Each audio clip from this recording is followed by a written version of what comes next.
Principios del comunismo, por Friedrich Engels.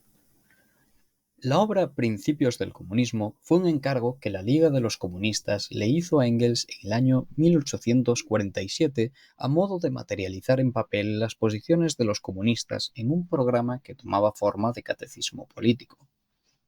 Engels escribió dos manuscritos.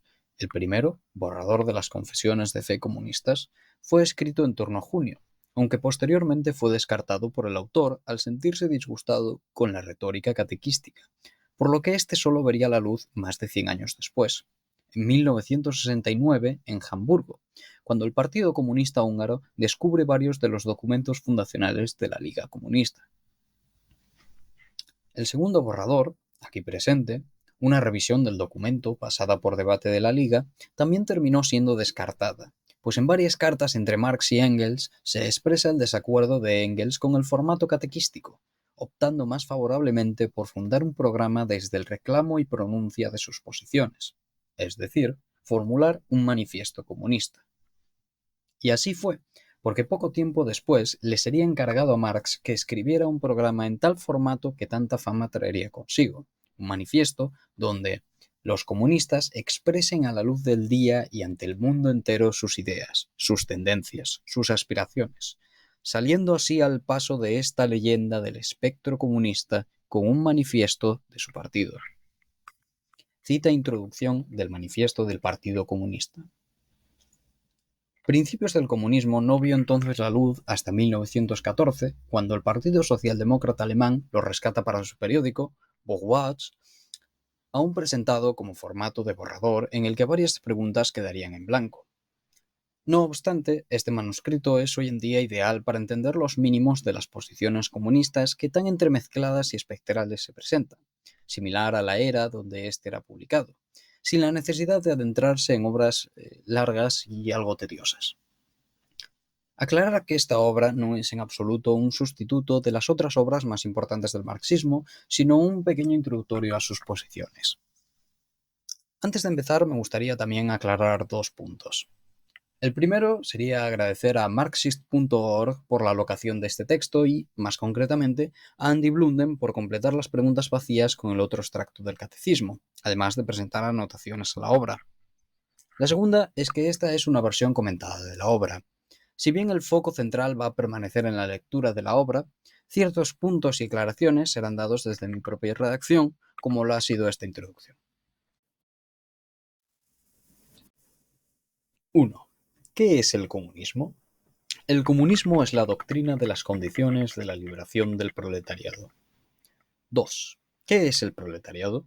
El proletariado es la clase social que consigue sus medios de subsistencia exclusivamente de la venta de su trabajo y no del rédito de algún capital.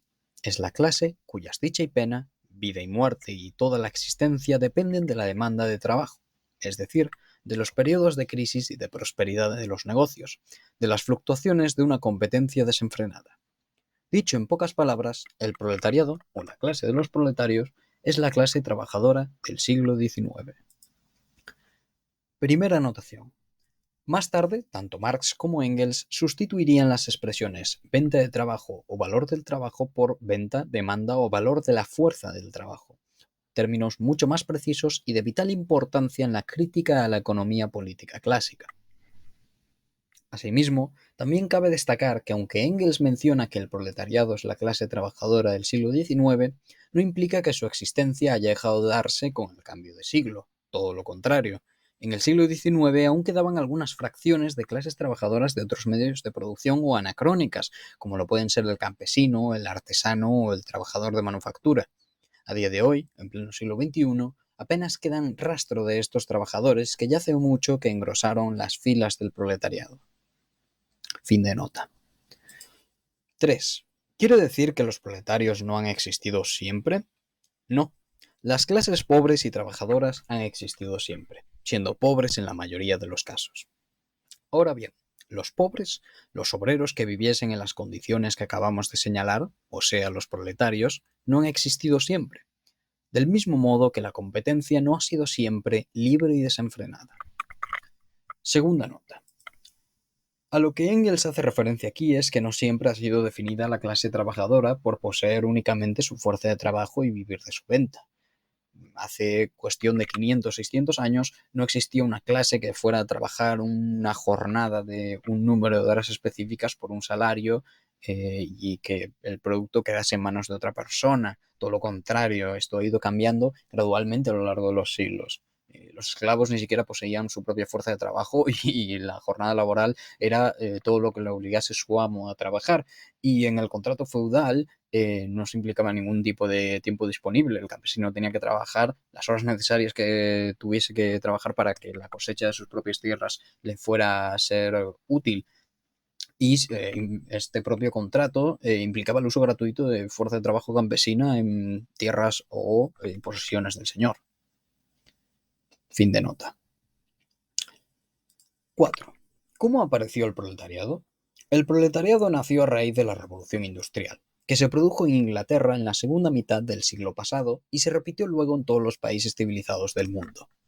Dicha revolución se debió al invento de la máquina de vapor, de las diversas máquinas de hilar, del telar mecánico y de toda una serie de otros dispositivos mecánicos.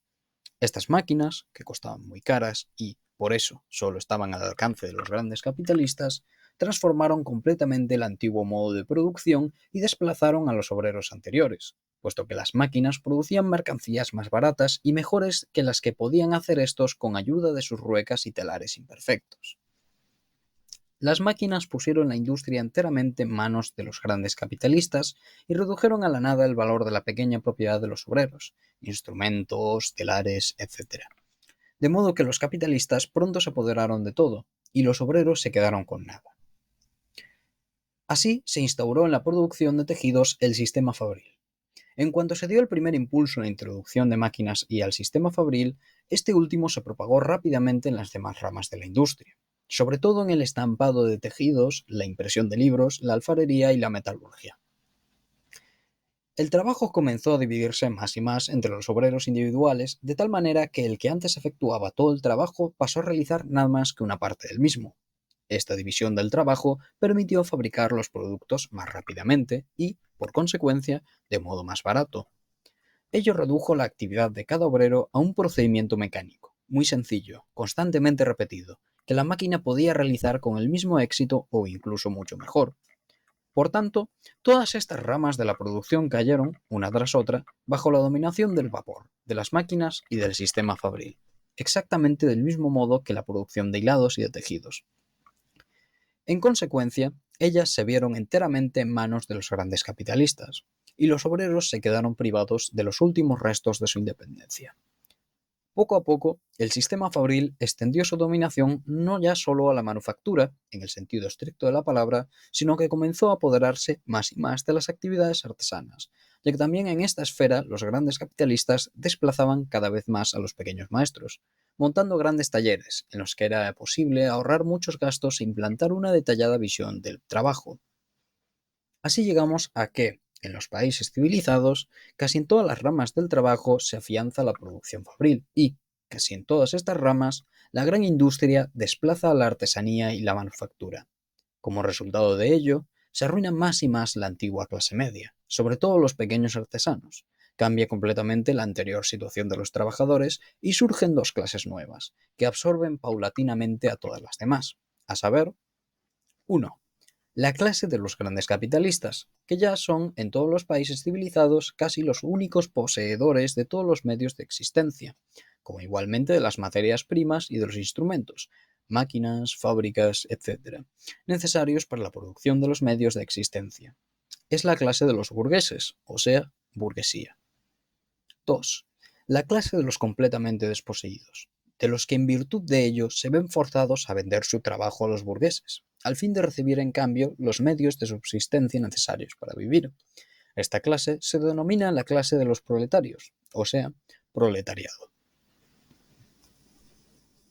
5. ¿En qué condiciones se realiza esta venta del trabajo de los proletarios a los burgueses?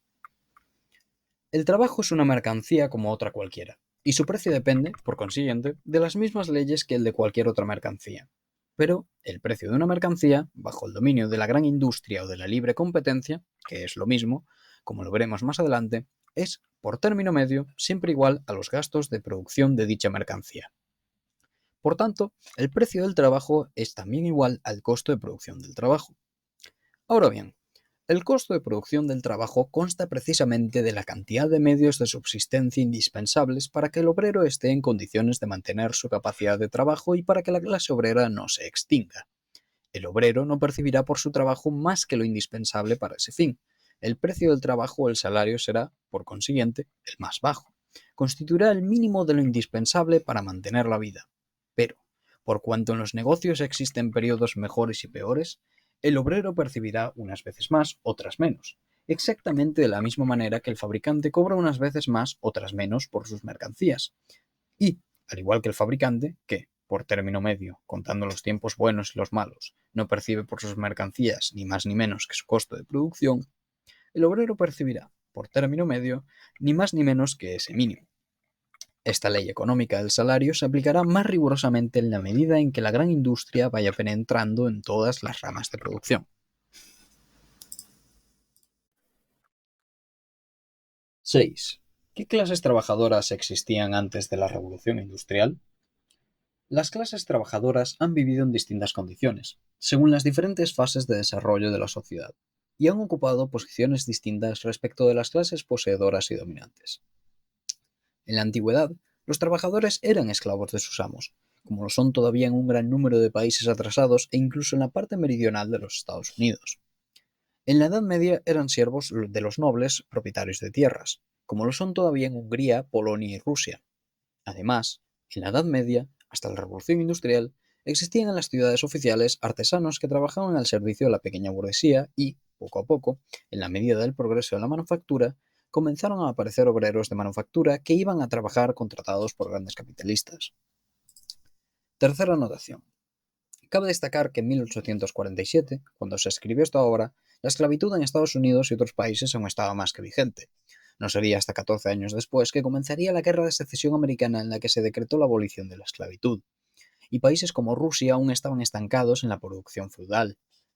No obstante, es también importante destacar que a día de hoy, según datos de la ONG Free the Slaves, existen sobre 50 millones de personas en el mundo que trabajan bajo amenaza de violencia y sin salario.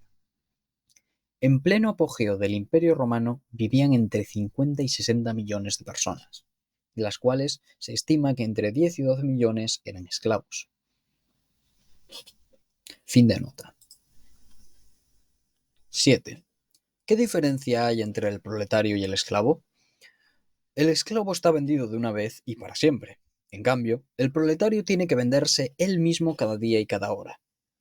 Todo esclavo individual, propiedad de un señor determinado, tiene ya asegurada su existencia por miserable que sea, por interés de éste. En cambio, el proletario individual es, valga la expresión, propiedad de toda la clase de la burguesía. Su trabajo no se compra más que cuando alguien lo necesita, por cuya razón no tiene la existencia asegurada. Esta existencia está asegurada únicamente a toda la clase de los proletarios.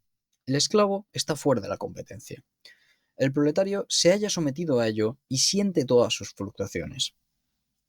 El esclavo es considerado como una cosa y no miembro de la sociedad civil. El proletario es reconocido como persona, como miembro de la sociedad civil. Por consiguiente, el esclavo puede tener una existencia mejor que el proletario, pero este último pertenece a una etapa superior de desarrollo de la sociedad y se encuentra a un nivel más alto que el esclavo. Este se libera cuando de todas las relaciones de la propiedad privada no suprime más que una, la relación de esclavitud, gracias a lo cual solo entonces se convierte en proletario. En cambio, el proletario solo puede liberarse suprimiendo toda la propiedad privada en general. 8. ¿Qué diferencia hay entre el proletario y el siervo? El siervo posee en propiedad y usufructo un instrumento de producción y una porción de tierra, a cambio de lo cual entrega una parte de su producto o cumple ciertos trabajos. El proletario trabaja con instrumentos de producción pertenecientes a otra persona, por cuenta de ésta, a cambio de una parte del producto. El siervo da, al proletario le dan. El siervo tiene la existencia asegurada, el proletario no. El siervo está fuera de la competencia, el proletario se halla sujeto a ella. El siervo se libera ya refugiándose en la ciudad y haciéndose artesano, ya dando a su amo dinero en lugar de trabajo o productos, transformándose en libre arrendatario, ya expulsando a su señor feudal y haciéndose el mismo propietario. Dicho en breves palabras, se libera entrando de manera u otra en la clase poseedora y en la esfera de la competencia. El proletario se libera suprimiendo la competencia, la propiedad privada y todas las diferencias de clase. 9. ¿Qué diferencia hay entre el proletario y el artesano? A diferencia del proletario, el llamado artesano, tal como existía en casi todas las partes del siglo pasado, el XVIII, y sigue existiendo aquí y allá en la actualidad, es proletario a lo sumo temporalmente. Su objetivo es adquirir capital para explotar a otros trabajadores. A menudo puede alcanzar este objetivo allí donde todavía existen gremios o donde la libertad de las restricciones gremiales no ha conducido todavía a la introducción de métodos de tipo fabril en la artesanía ni a una competencia feroz. Pero en cuanto el sistema fabril se ha introducido en la artesanía y la competencia florece plenamente, esta perspectiva se desvanece y el artesano se convierte cada vez más en proletario.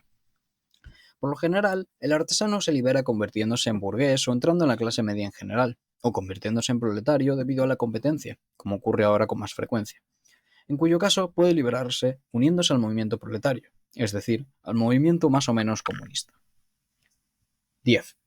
¿Qué diferencia hay entre el proletario y el obrero de manufactura? El obrero de manufactura de los siglos XVI y XVII poseía en casi todas las partes instrumentos de producción, su telar, su rueca para la familia y un pequeño terreno que cultivaba en las horas libres. El proletario no tiene nada de eso. El obrero de manufactura vive casi siempre en el campo y se halla en relaciones más o menos patriarcales con su señor o patrono. El proletario suele vivir en grandes ciudades y no lo unen a su patrono más que relaciones de dinero. La gran industria arranca al obrero de manufactura de sus condiciones patriarcales.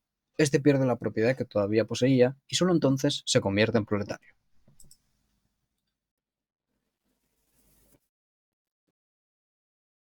11. ¿Cuáles fueron las consecuencias directas de la revolución industrial y de la división de la sociedad en burgueses y proletarios? En primer lugar, en virtud de que el trabajo de las máquinas reducía más y más los precios de los artículos industriales, en casi todos los países del mundo el viejo sistema de la manufactura de la industria basada en el trabajo manual fue destruido enteramente. Todos los países semibárbaros, que todavía quedaban más o menos al margen del desarrollo histórico y cuya industria se basaba todavía en la manufactura, fueron arrancados violentamente de su aislamiento. Comenzaron a comprar mercancías más baratas a los ingleses, dejando que se muriesen de hambre sus propios obreros de manufactura. Así, países que durante milenios no conocieron el menor progreso, como por ejemplo la India, pasaron por una completa revolución. Incluso China marcha ahora de cara a la revolución. Las cosas han llegado a tal punto que una nueva máquina que se invente ahora en Inglaterra podrá, en el espacio de un año, condenar al hambre millones de obreros chinos. De este modo, la gran industria ha ligado los unos a los otros a todos los pueblos de la Tierra, ha unido en un solo mercado mundial todos los pequeños mercados locales, ha preparado por doquier el terreno para la civilización y el progreso y ha hecho las cosas de tal manera que todo lo que se realiza en los países civilizados debe necesariamente repercutir en todos los demás. Por tanto, si los obreros de Inglaterra o de Francia se liberan ahora, ello debe suscitar revoluciones en todos los demás países, revoluciones que tarde o temprano culminarán también allí en la liberación de los obreros. En segundo lugar, en todas las partes en las que la gran industria ocupó el lugar de la manufactura, la burguesía aumentó extraordinariamente su riqueza y poder y se erigió en primera clase del país. En consecuencia, en todas las partes en las que se produjo ese proceso, la burguesía tomó en sus manos el poder político y desalojó a las clases que dominaban antes, la aristocracia, los maestros de gremio y la monarquía absoluta, que representaban a la una y a los otros. La burguesía acabó con el poderío de la aristocracia y de la nobleza, suprimiendo el mayorazgo o la inalienabilidad de la posesión de tierras, como también todos los privilegios de la nobleza. Destruyó el poderío de los maestros de gremio, eliminando todos los gremios y los privilegios gremiales.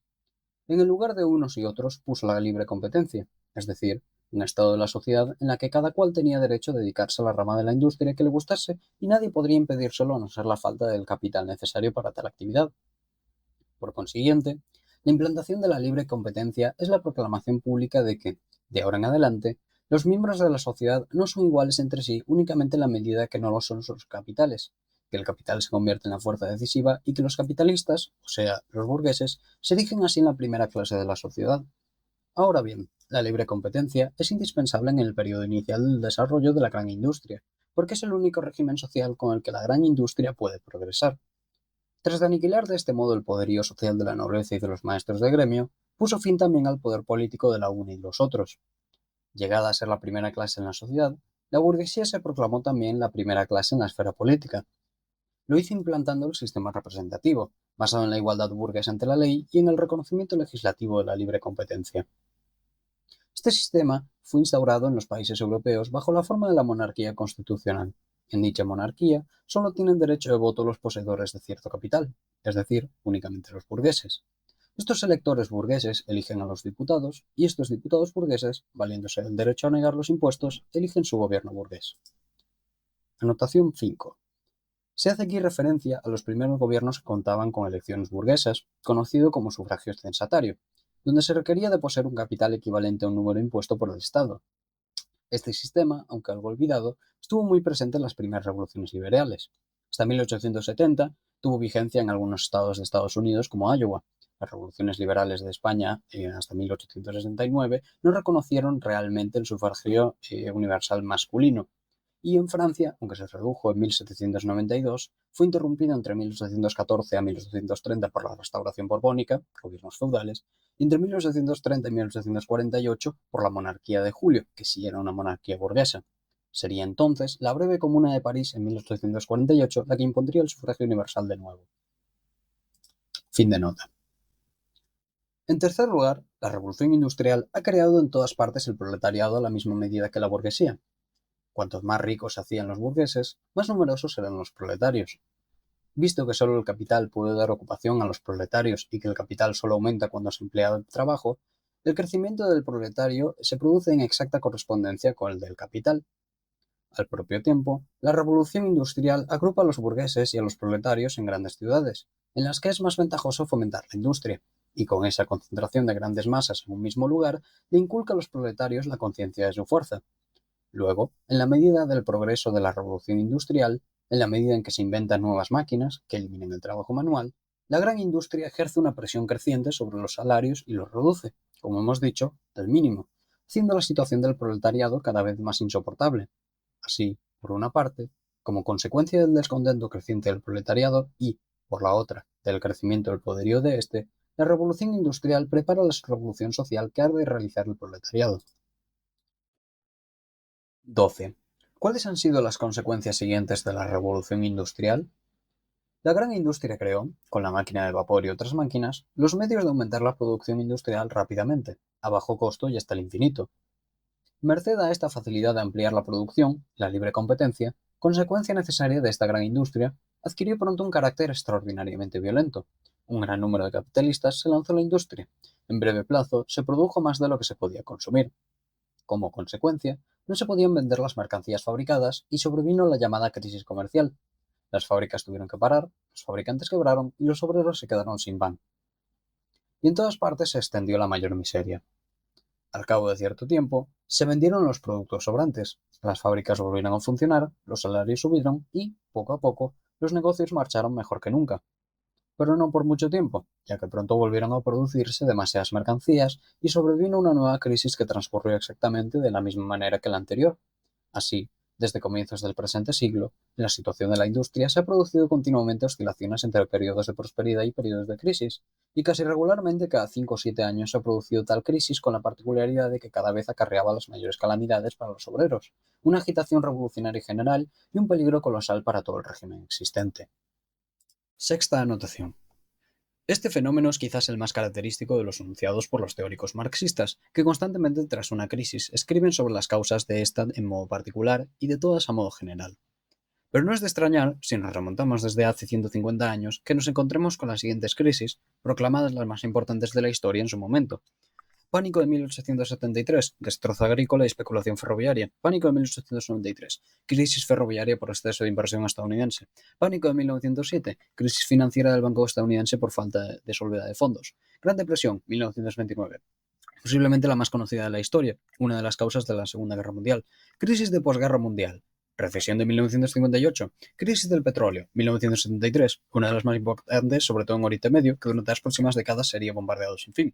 Lunes negro, 1987, crisis asiática de 1997, colapso de la burbuja.com, 2000, crisis financiera mundial de 2008, crisis de los mercados emergentes en 2015, crisis pospandemia de COVID 2019, crisis energética inflacionaria de 2023. Como podemos fijarnos en las diferentes fechas que hemos dado desde 1873, casi siempre se cumple ese periodo de entre 5, 7, 10 años entre crisis, generalmente a mayor tiempo desplazado, mayor impacto. Fin de nota. 13. ¿Cuáles son las consecuencias de estas crisis comerciales que se repiten regularmente? En primer lugar, la de que la gran industria, que en el primer periodo de su desarrollo creó la libre competencia, la ha rebasado ya. Que la competencia y, hablando en términos generales, la producción industrial en manos de unos u otros particulares se ha convertido para ella en una traba a la que debe ya de romper.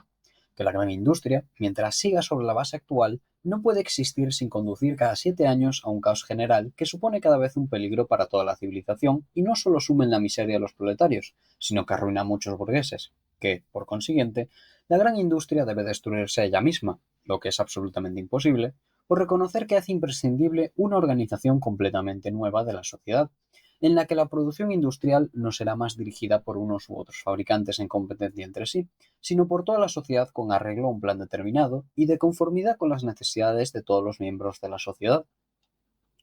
En segundo lugar, que la gran industria y la posibilidad, condicionada por esta, de ampliar hasta el infinito la producción, permiten crear un régimen social en el que producirán tantos medios de subsistencia que cada miembro de la sociedad estará en condiciones de desarrollar y emplear libremente todas sus fuerzas y facultades. De modo que, precisamente la peculiaridad de la gran industria, que en la sociedad moderna engendra toda la miseria y todas las crisis comerciales, será en la otra organización social justamente la que ha de acabar con esa miseria y estas fluctuaciones preñadas de tantas desgracias. Por tanto, está probado claramente que, en la actualidad, todos estos males se deben únicamente al régimen social, el cual ya no responde más a las condiciones existentes y que ya existen los medios de supresión definitiva de esas calamidades por vía de la construcción de un nuevo orden social. 14. ¿Cómo debe ser este nuevo orden social? Ante todo, la administración de la industria y de todas las ramas de la producción en general dejará de pertenecer a unos u otros individuos en competencia. En lugar de esto, las ramas de la producción pasarán a manos de toda la sociedad, es decir, serán administradas en beneficio de toda la sociedad, con arreglo a un plan general y con la participación de todos los miembros de la sociedad. Por tanto, el nuevo orden social suprimirá la competencia y la sustituirá con la asociación. En vista de que la dirección de la industria, al hallarse en manos particulares, implica necesariamente la existencia de la propiedad privada y por cuanto la competencia no es otra cosa que este modo de dirigir industria, en la que la gobiernan propietarios privados, la propiedad privada va unida inseparablemente a la dirección individual de la industria y a la competencia. Así, la propiedad privada debe también ser suprimida y ocuparán su lugar el usufructo colectivo de todos los instrumentos de producción y el reparto de los productos de común acuerdo, lo que se llama la comunidad de bienes. La supresión de la propiedad privada es incluso la expresión más breve y más característica de esta transformación de todo el régimen social, que se ha hecho posible en merced del progreso de la industria. Por eso los comunistas la plantean con razón como su principal reivindicación.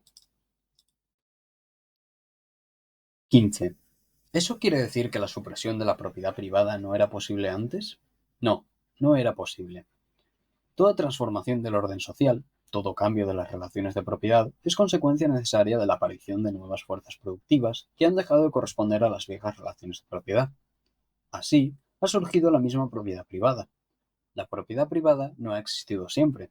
Cuando a fines de la Edad Media surgió el nuevo modo de producción bajo la forma de la manufactura, que no encuadraba en el marco de la propiedad feudal y gremial, esta manufactura, que no correspondía ya a las viejas relaciones de propiedad, dio vida a una nueva forma de propiedad, la propiedad privada. En efecto, para la manufactura y para el primer periodo de desarrollo de la gran industria, no era posible ninguna otra forma de propiedad además de la propiedad privada. No era posible ningún orden social además del basado en esta propiedad. Mientras no se pueda conseguir una cantidad de productos que no solo baste para todos, sino que se quede cierto excedente para aumentar el capital social y seguir fomentando las fuerzas productivas, deben existir necesariamente una clase dominante que disponga de las fuerzas productivas de la sociedad y una clase pobre y oprimida. La constitución y el carácter de estas clases dependen del grado de desarrollo de la producción. La sociedad en la Edad Media, que tiene por base el cultivo de la tierra, nos da el señor feudal y el siervo. Las ciudades de las postrimerías de la Edad Media nos dan el maestro y el artesano, el oficial y el jornalero. En el siglo XVII, el propietario de manufactura y el obrero de esta. En el siglo XIX, el gran fabricante y el proletario. Es claro que, hasta el presente, las fuerzas productivas no se han desarrollado aún hasta el punto de proporcionar una cantidad de bienes suficientes para todos y para que la propiedad privada se haya una traba, un obstáculo para su progreso. Pero hoy, cuando merced al desarrollo de la gran industria, en primer lugar, se han constituido capitales y fuerzas productivas en proporciones sin precedentes y existen medios para aumentar en breve plazo hasta el infinito estas fuerzas productivas, cuando, en segundo lugar, estas fuerzas productivas se concentran en manos de un reducido número de burgueses, mientras la gran masa del pueblo se va convirtiendo cada vez más en proletarios, con la particularidad de que su situación se hace más precaria e insoportable en la medida que aumenta la riqueza de los burgueses, cuando, en tercer lugar, estas poderosas fuerzas productivas, que se multiplican con tanta facilidad hasta rebasar en el marco de la propiedad privada y del burgués, provocan continuamente las mayores conmociones del orden social. Solo ahora la supresión de la propiedad privada se ha hecho posible e incluso absolutamente necesaria. 16. ¿Será posible suprimir por vía pacífica la propiedad privada? Sería de desear que fuese así, y los comunistas, como es lógico, serían los últimos en oponerse a ello. Los comunistas saben muy bien que todas las conspiraciones, además de inútiles, son incluso perjudiciales. Están perfectamente al corriente de que no se puede hacer las revoluciones premeditada y arbitrariamente y que éstas han sido siempre y en todas partes una consecuencia necesaria de circunstancias que no dependen en absoluto de la voluntad y la dirección de unos u otros partidos o clases enteras. Pero, al propio tiempo, ven que se viene aplastando por la violencia el desarrollo del proletariado en casi todos los países civilizados y que, con ello, los enemigos mismos de los comunistas trabajan con todas sus energías contra la revolución. Si todo ello termina, en fin de cuentas, empujando al proletariado subyugado a la revolución, nosotros, los comunistas, defenderemos con hechos, no menos que como ahora lo hacemos de palabra, la causa del proletariado. 17. ¿Será posible suprimir de golpe la propiedad privada? No, no será posible, del mismo modo que no se puede aumentar de golpe las fuerzas productivas existentes en la medida necesaria para crear una economía colectiva.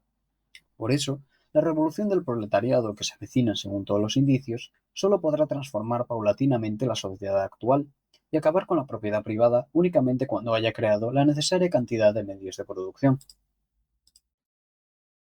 18. ¿Qué vía de desarrollo tomará esa revolución? Establecerá, ante todo, un régimen democrático y, por tanto, directa o indirectamente, la dominación política del proletariado.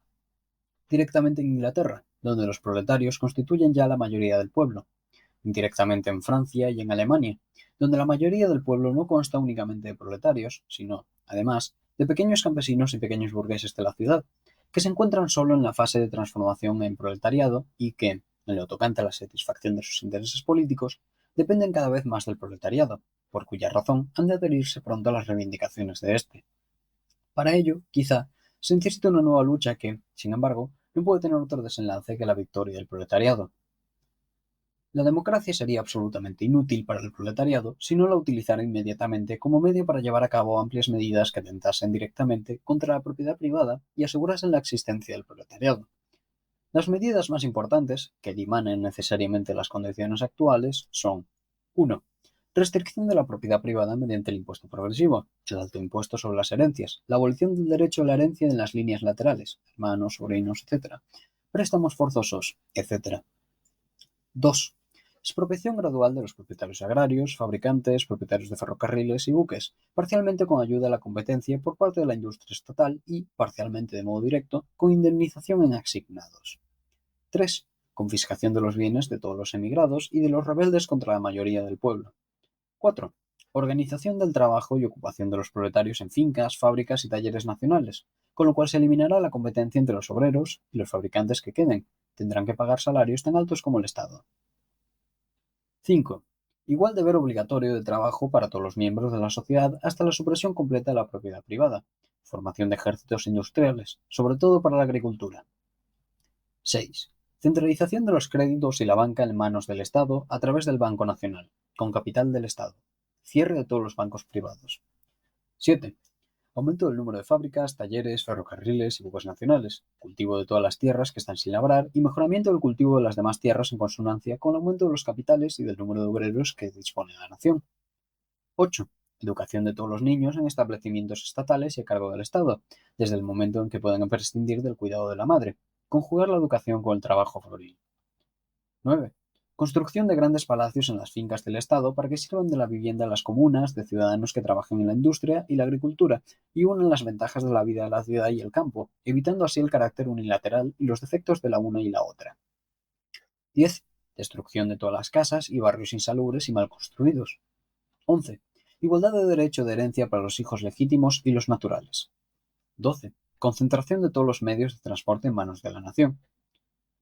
Por supuesto, todas estas medidas no podrán ser llevadas a la práctica de golpe, pero cada una entraña necesariamente la siguiente. Una vez emprendido el primer ataque radical contra la propiedad privada, el proletariado se verá obligado a seguir siempre adelante y concentrar más y más las manos y más, más y más, más y más y más y más. 19. ¿Es posible esta revolución en un solo país? No.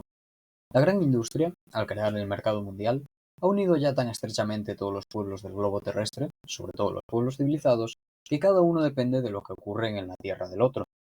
Además, ha nivelado en todos los países civilizados el desarrollo social a tal punto que en todos estos países la burguesía y el proletariado se han erigido en las dos clases decisivas de la sociedad, y en la lucha de ellas se ha convertido en la principal lucha de nuestros días.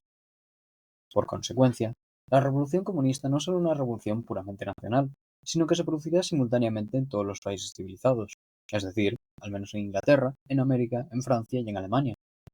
Ella se desarrollará en cada uno de esos países más rápidamente o lentamente, dependiendo del grado en que esté en cada uno de ellos más desarrollada la industria, en que se hayan acumulado más riquezas y se disponga de mayores fuerzas productivas.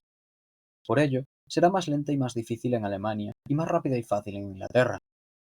Ejercerá igualmente una influencia considerable en los demás países del mundo, modificará de raíz y acelerará extraordinariamente su anterior marcha del desarrollo.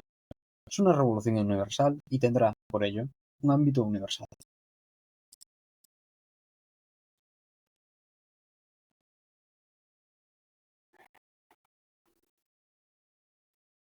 20. ¿Cuáles serán las consecuencias de la supresión definitiva de la propiedad privada?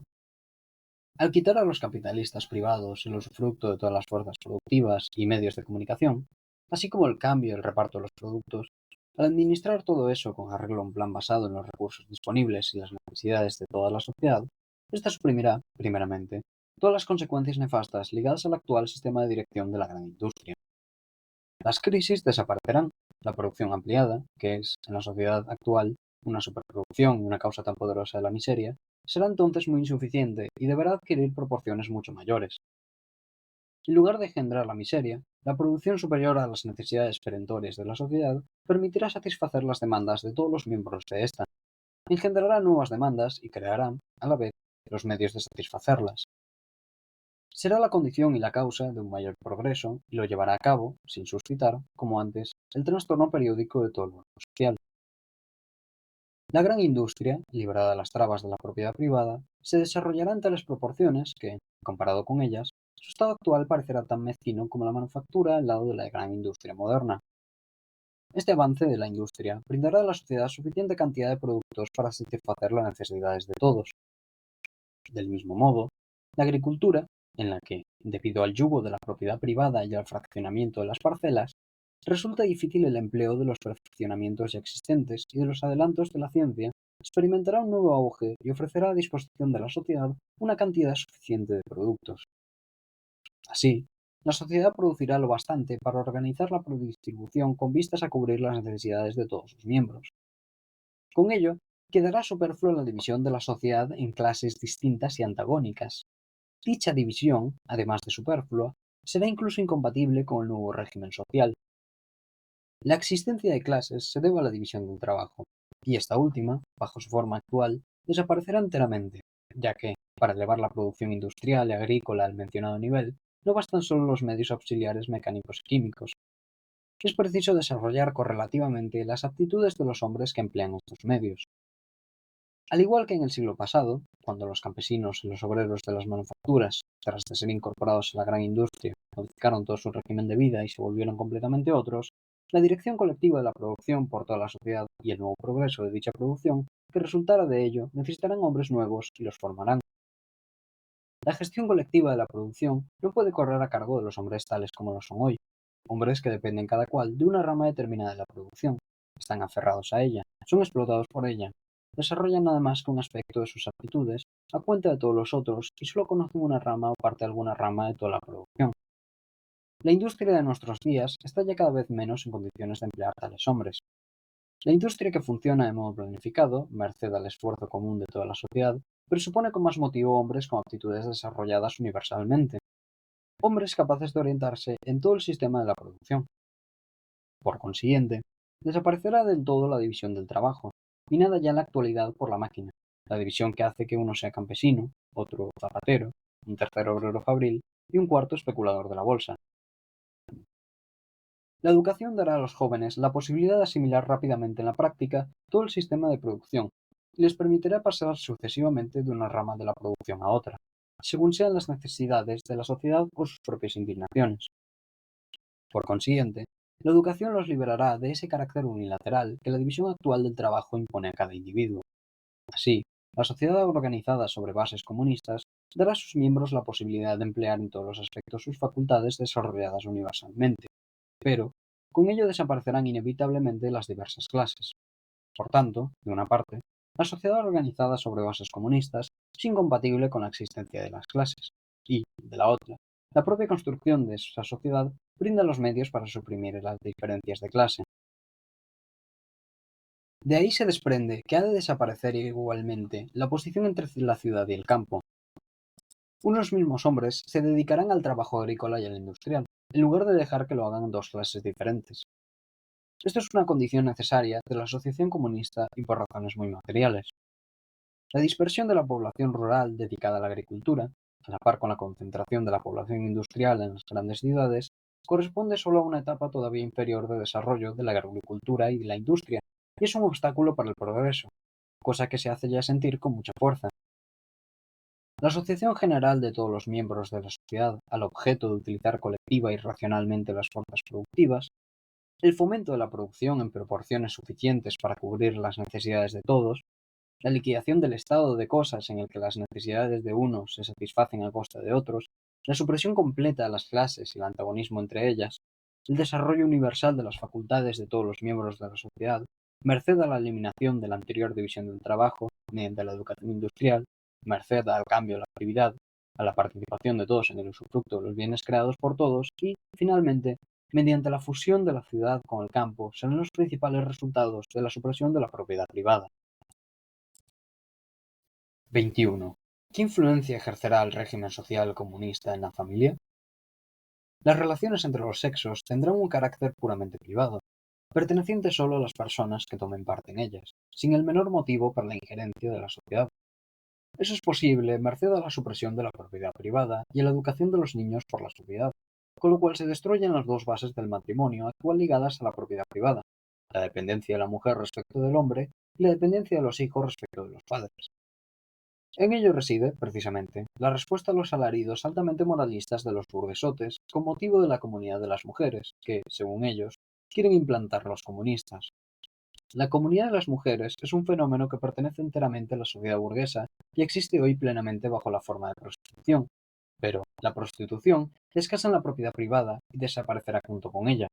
Por consiguiente, la organización comunista, en lugar de implantar la comunidad de mujeres, la suprimirá. 22. ¿Cuál será la actitud de la organización comunista hacia las nacionalidades existentes?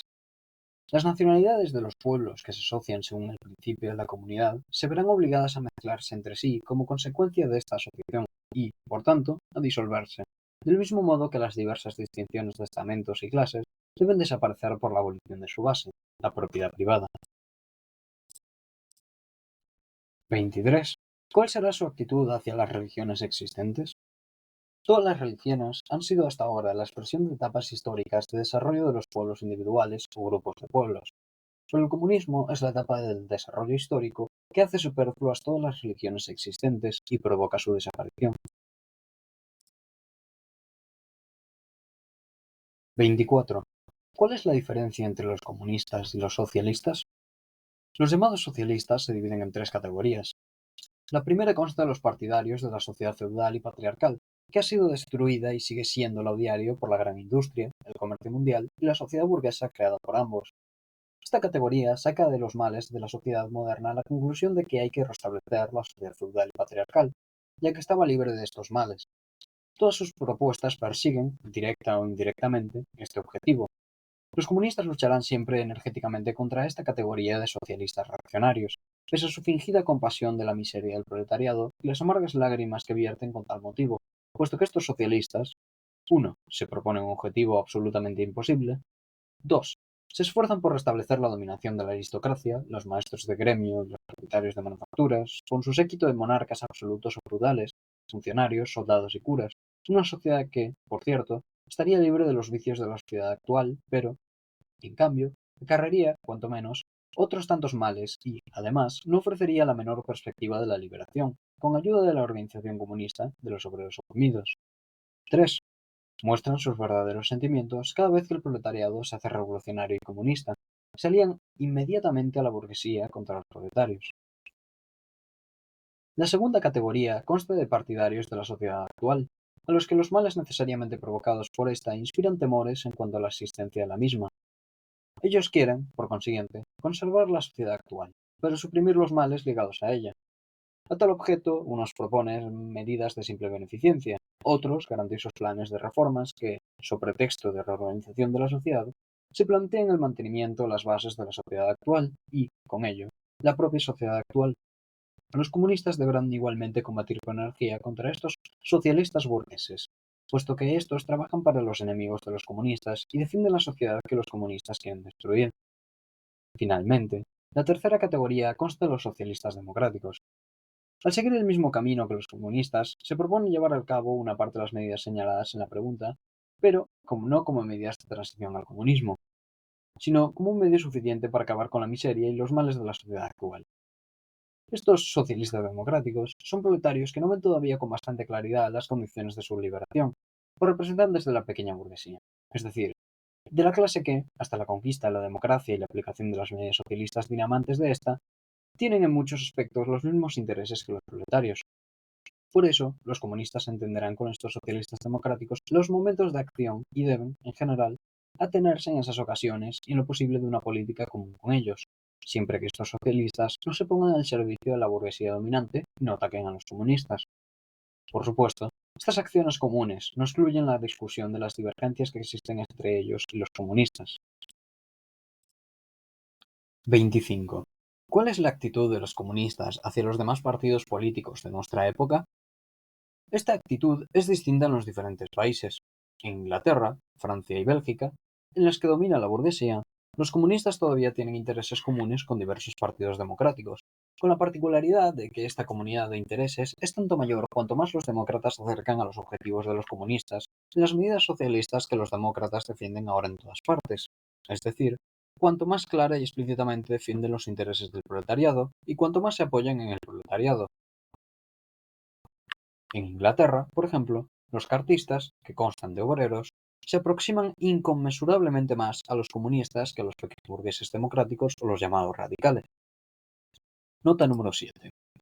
Los cartistas fueron los participantes en el movimiento político de los trabajadores británicos que duró desde la década de 1830 hasta mediados de 1850, que tenía como lema la adopción de una carta al pueblo, que exigía el sufragio universal y una serie de condiciones que garantizaran el derecho al voto de todos los trabajadores.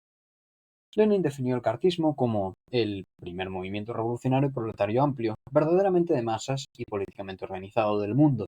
Obras completas, edición inglesa, Editores Progreso, Moscú, 1965, volumen 29, página 309.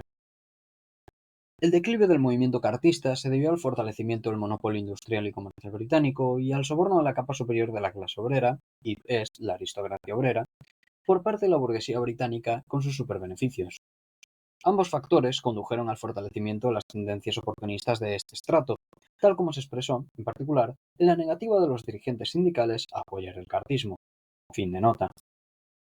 En Norteamérica, donde ha sido proclamada la Constitución Democrática, los comunistas deberán apoyar al partido que quiera encaminar esta Constitución contra la burguesía y utilizarla en beneficio del proletariado, es decir, al Partido de la Reforma Agraria Nacional.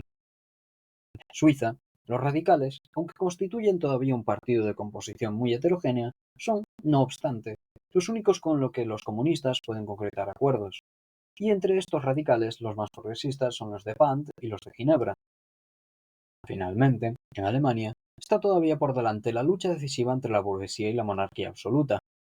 Pero, como los comunistas no pueden contar con una lucha decisiva con la burguesía antes de que ésta llegue al poder, les conviene a los comunistas ayudarlas lo que los conquiste lo más pronto posible la dominación, a fin de derrocarla, a su vez, lo más pronto posible. Por tanto, en la lucha de la burguesía liberal contra los gobiernos, los comunistas deben estar siempre del lado de la primera, precaviéndose, no obstante, contra el autoengaño que incurre la burguesía y sin fiarse de las aseveraciones seductoras de ésta acerca de las benéficas consecuencias que, según ella, traerá al proletariado la victoria de la burguesía.